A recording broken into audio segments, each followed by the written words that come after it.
is either president of Igbo extraction or Nigerian breaks up, Ohanaeze Youth Council reveals.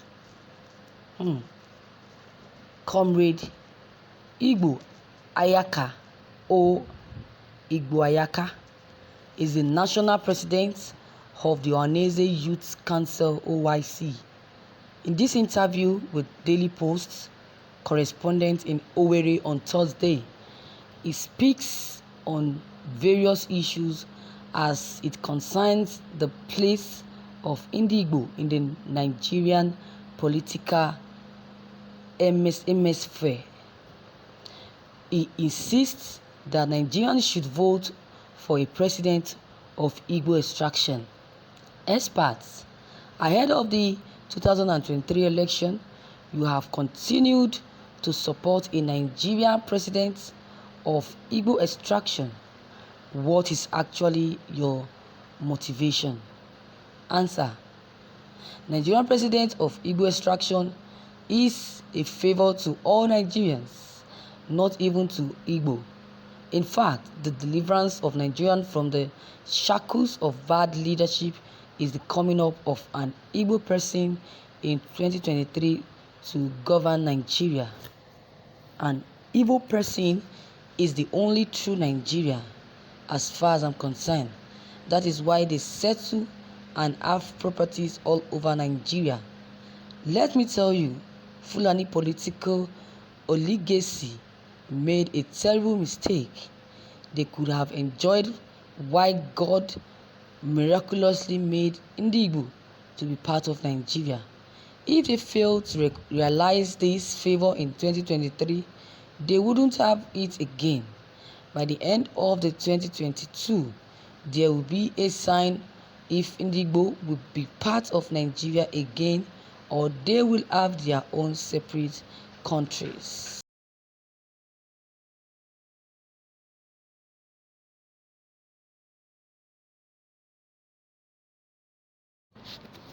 What is your reaction to the alleged marginalization of Igbo in this current administration? Answer: marginalization of Igbo did not start with the recent or present administration, but it started from 1917 when none of the third of General Gowon was implemented in any part of Igbo land.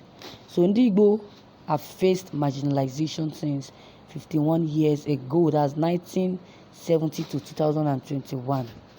Another interview question says, how do you rate leadership in the Southeast? How well has the governors performed and shown interest in the cause of Igbo? Answer: there are no leaders in the Southeast.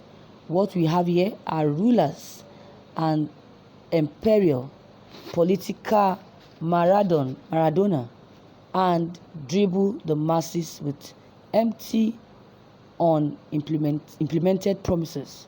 Leadership requires intelligence and wisdom, but we have Parochao who set of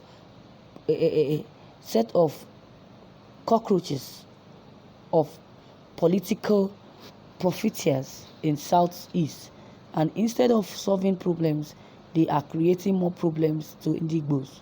Look at what Southeast has turned to within a space of 5 years, or should I say 5 months.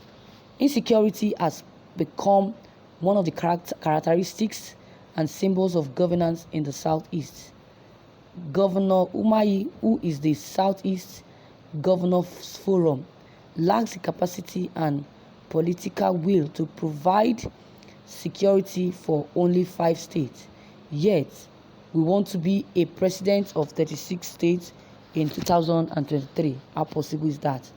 This can only happen in a jungle republic, not even in zoo republic, because in zoo there is absolute orderliness. It's funny that Governor Umahi could not protect the lives and properties of Ebonyans and sitting on the pool of blood of his people. Ebonyi, that is not more than even million people, yet insecurity in order is the order of their day. The governor of Ebonyi wants to govern Nigeria with over 200 million people. How possible is that? And that question says, if you are asked to suggest for the parent body of Ohanaeze Ndigbo, what will you want the leadership of Obiozor to embark on? Answer: they should first identify what Ohanaeze Youth Council (OYC). The success of every leadership is to work with the youth, not just youth, but progressive and visionary youth, which Ohanaeze Youth Council represents. The council has already represented 11 points socio-political, cultural, and economic agenda to Prof. George Obiozor, led by Ndigbo. I strongly believe that Ohanaeze worldwide will henceforth have economic and political values to Ndigbo under the erudite leadership of PG Prof. George Obiozor. So for many years, Ohanaeze Ndigbo had no outer of economic and political value to Ndigbo, but George will definitely change the narrative as a diplomatic reformer. So we want Ohanaeze Ndigbo that is administratively organized, that will represent the identity of a customary government to Ndigbo. So thereby it will give sense of leadership direct to the whole Igbo race in the world. Another question says, the troubles resulting from the agitation of members of IPOB are unbecoming. What do you say about it?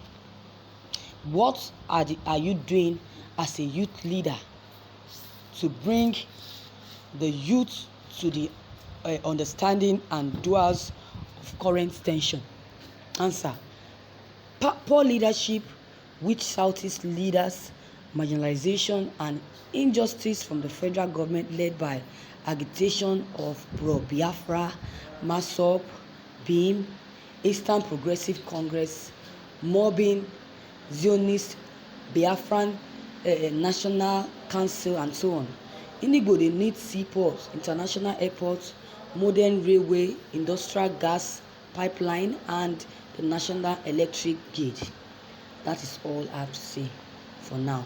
So viewers, what do you think about this interview and the question and the answer by OYC leader? Your comment concerning this news will be very much appreciated. Don't hesitate to drop them below the comment box. Thank you.